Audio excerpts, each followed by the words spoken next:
Bill Hybels, Carl Lentz, Ravi Zacharias, one of my favorite artists Garvey, and now Brian Houston. And not to mention the numerous other church leaders who are falling globally to sexual sin. In this video, we're going to look at the two main reasons why church leaders fall into sexual sin. Christians globally have been rocked by the news of the fall of Hillsong's global senior pastor, Brian Houston. In this video, I won't go through the details surrounding that because that's readily available online, but I will go into the reasons why these sort of things are happening. The Bible is very clear that temptations that come to us are common for us all. That means both you and I are not immune, and that's why you need to pay attention to this video.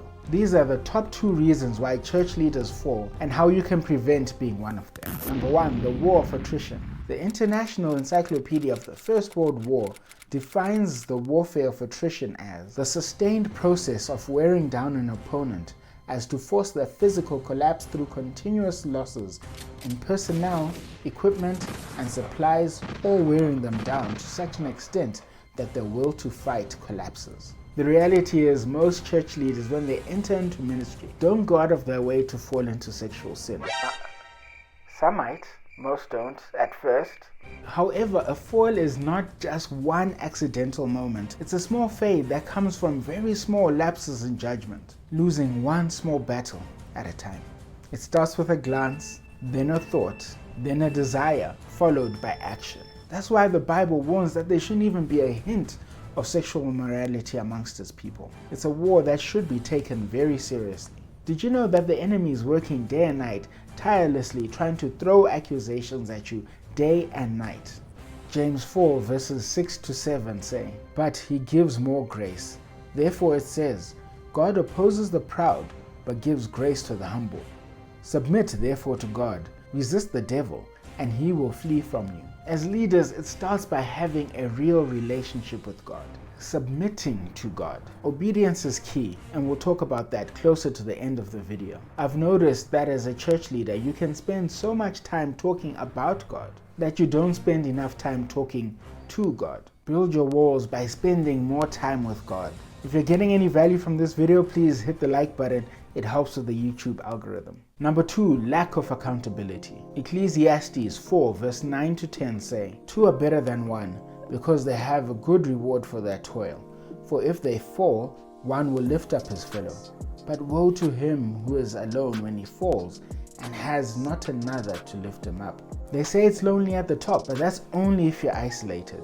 Most leaders that fall into sexual sin have a big issue when it comes to accountability. They're not accountable to their leadership teams. They're not accountable in their marriages. They're not accountable to God. Or this is the worst one, they have false accountability, where they surround themselves by yes men, yes women, and yes spouses, who are afraid to call them out even when they see signs of potential problems. God created us to need each other. We need accountability.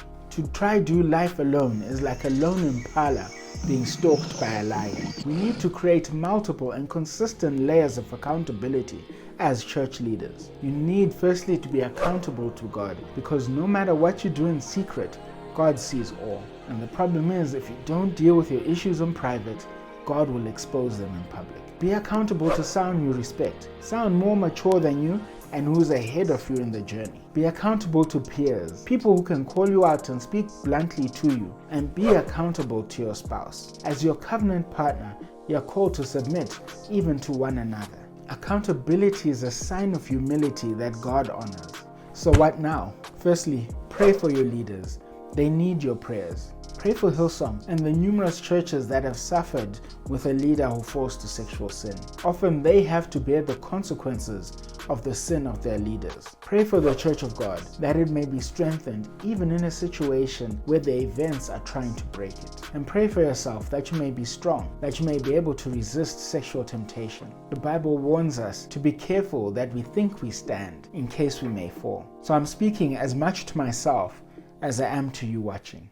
Secondly, find accountability that you may be able to fight the good fight of faith. It's not just going to happen by itself, but as you come around like-minded brothers and sisters in the Lord, that they can strengthen you and help you find the accountability you need to fight the daily war of sexual sin. And number three, Own up now. If there's any sexual sin that needs to be confessed, you need to confess it now. Holiness and purity are critical in the Christian walk. Confession is a sign of humility, that God gives grace to the humble. So therefore, go to the throne of grace and receive grace while it's yet to be found.